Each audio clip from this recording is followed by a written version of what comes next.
नमस्कार, my self doctor आभा भल्ला और मैं बीएचएमएस हूँ और भिलाई में प्रैक्टिस करती हूँ। और कई बार मैं अपना इंट्रोडक्शन दे चुकी हूँ, इसलिए आज इंट्रोडक्शन ना देके एक बहुत ही इम्पोर्टेंट टॉपिक के बारे में मैं आज बात करने जा रही हूँ, जो कि है एग्ज़ाम के टाइम पर जो बच्चों को याद करने में परेशानी होती है उससे रिलेटेड। आजकल मेरे पास पेशेंट्स आ रहे हैं, जो मेरे रेगुलर पेशेंट्स हैं, वो मेरे से आके क्वेश्चन पूछ रहे हैं, मैम ऐसा कोई मेडिसिन दे दीजिए जिससे कि बच्चों को जल्दी याद हो, है ना, जो भी वो पढ़ें जल्दी से याद हो जाए और वो रिटेन रहे, याद रहे। साथ ही पेरेंट्स बोलते हैं कि बच्चे अक्सर पेपर लिखने से पहले घबरा जाते हैं, है ना। तो ये सारे इश्यूज के बारे में आज हम लोग बात करेंगे। और बहुत इम्पॉर्टेंट है बच्चों का केयर करना इस टाइम पर, क्योंकि एग्ज़ाम एक ऐसा टाइम है जहां उनका साल भर का एफर्ट दिखाई देता है ना। लेकिन इसका ये मतलब नहीं है कि हम बच्चों के ऊपर ओवरलोड डालें। ये शेयर तो नहीं करना चाहिए, लेकिन मैं बोलना चाहूँगी, आज ही मैंने पेपर में पढ़ा कि एक बच्ची ने कोटा में सुसाइड किया है, जो कि 12th रिपीट दे रही थी, जिसके की परसेंटेज अच्छे नहीं थे 12th में, और वो जेईई की प्रिपरेशन कर रही थी, है ना। तो देखिए, ये हम एज अ पेरेंट जानते हैं कि हमारे बच्चे की कैपेबिलिटी कितनी है। हम ठीक है, आप उसको उसके ब्रेन पावर को एनहांस करने के लिए आप कुछ मेडिसिनल सपोर्ट ले सकते हो। आप रेगुलर कुछ ना कुछ एफर्ट डाल सकते हैं उसके ब्रेन सपोर्ट के लिए, लेकिन इसका मतलब ये नहीं हम बच्चों के ऊपर ओवरलोड डालें, है ना। तो हर बच्चा अपनी कैपेबिलिटी जानता, कुछ बच्चे नहीं भी जानते, तो ये हमारा काम है कि हम उनको समझाएं, है ना, लेकिन ओवरलोड करना ठीक नहीं है। तो आज को इस टॉपिक से रिलेटेड एक जर्नल इंस्ट्रक्शन जो है मेरी तरफ से, उसको आप ज़रूर ध्यान से सुनिए, क्योंकि ये चीज़ें अक्सर इग्नोर होती हैं। देखिए, पता है एंड टाइम पे बहुत सारा सिलेबस है, उसका रिवीजन बहुत सारा होना है, लेकिन अक्सर बच्चे ज़्यादा पढ़ने के चक्कर में या पेरेंट्स ज़्यादा पढ़ाने के चक्कर में ना कहीं उनकी नींद को कॉम्प्रोमाइज़ करवा देते हैं। रात को देर तक पढ़ाना, सुबह जल्दी उठा देना।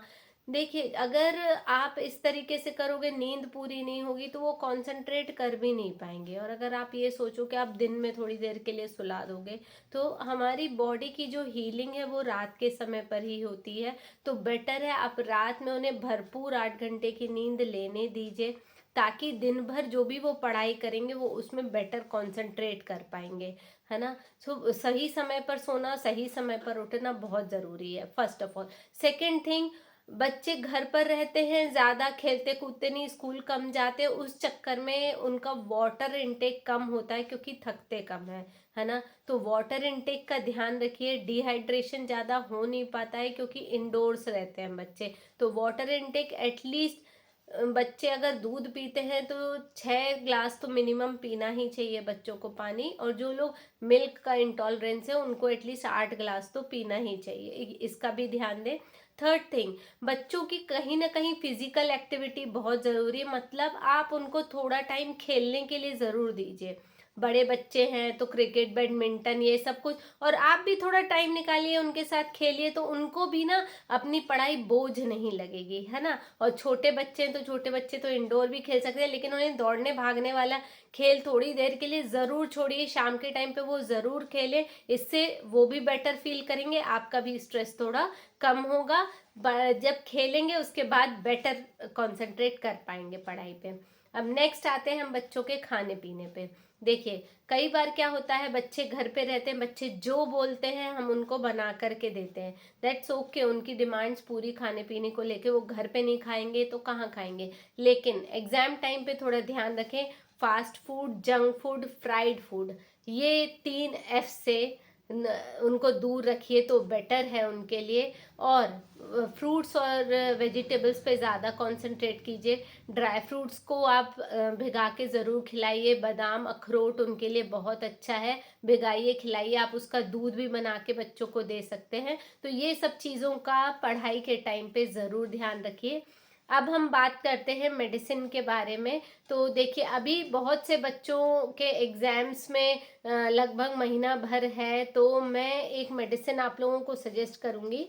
ये आप ज़रूरी नहीं आप इसी ब्रांड की लें, है ना, बैकोपा मेनोराई, यहाँ पे भी स्क्रीन पे भी उसका नाम विजिबल है। है ना। ये अगर आप देते हैं, ये ब्रेन पावर एनहांस करने के लिए बहुत अच्छी, इससे बच्चे की याददाश्त शक्ति अच्छी बढ़ती है, मेमोरी अच्छी होती है, बच्चे की याद रहेगा ज़्यादा लंबे समय तक, है ना। और जल्दी याद होगा, लंबे समय तक याद रहेगा। तो ये आप देंगे ना तो डेफिनेटली आपको इम्प्रूवमेंट मिलेगा। क्योंकि मेरे कुछ पेशेंट्स में, मेरी एक पेशेंट थी, उसने हाफ ईयरली के बाद मुझसे बोला कि बच्चे के लिए थोड़ा ज़रूरी, मैंने दिया तो वो विद इन 1 to 1.5 मंथ बहुत अच्छे रिजल्ट्स उसमें निकल कर आए हैं। तो आप भी अपने बच्चे को इसे रेगुलर देना चालू कीजिए। और डोज की बात करें तो अगर बच्चा 10 साल से छोटा तो एक एक गोली दिन में 2 से 3 बार दे सकते हो। अगर 10 साल से बड़ा है तो आप 2 गोली दिन में 2 से 3 बार इसको दे सकते हो। इसमें टैबलेट ही है, 1X में ये टैबलेट मिलती है, ठीक है। अब और एक प्रॉब्लम बच्चों में क्या आती है कि एग्जाम देने से पहले बच्चे घबरा जाते हैं। अब इसमें भी 2 प्रकार के बच्चे होते हैं, मैं आपको बताऊं। एक प्रकार के बच्चे हैं जो घबराते हैं और उनको लूज मोशंस होने लगते हैं, है ना। कई प्रकार के पेशेंट मेरे पास आते हैं। ऐसे पेशेंट्स के लिए जेलसीमियम बहुत अच्छी मेडिसिन है।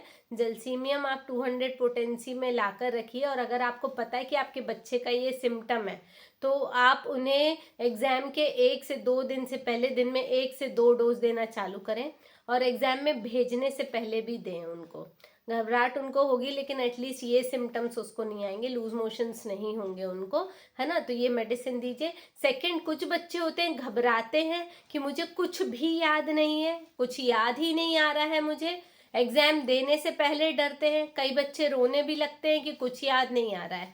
ऐसे बच्चों को एकोनाइट, एकोनाइट 200, एकोनाइट नेपेलस के नाम से आता है। ये पोटेंसी डर के लिए बहुत अच्छी दवाई है ना। और इसका तो बहुत ही जर्नल सा इंस्ट्रक्शन है, इसलिए ज़्यादा कोई प्रॉब्लम नहीं है। आप हर बच्चा एकोनाइट एग्जाम देने से पहले खा ले तो कॉन्फिडेंस बढ़ेगा, उसको ऐसा लगेगा कि मुझे सब याद है, और बेटर परफॉर्म करके आएगा, ठीक है। तो उम्मीद करती हूँ ये मेडिसिन से आपके बच्चों को ज़रूर हेल्प होगी, आप ज़रूर दीजिए। और अगर आप पर्सनली कंसल्टेशन चाहते हैं तो आप मैसेज करके और मुझसे कांटेक्ट कर सकते हैं।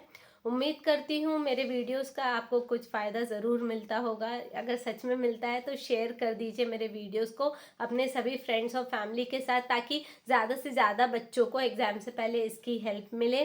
और चैनल को सब्सक्राइब ज़रूर कीजिए, क्योंकि हर हफ्ते कुछ ना कुछ अच्छे वीडियोस आप लोगों के लिए लेके आती हूँ। लाइक कर देंगे तो भी अच्छा लगेगा मुझे। जल्दी मिलते हैं एक नए वीडियो में, तब तक स्टे हेल्दी, स्टे फिट।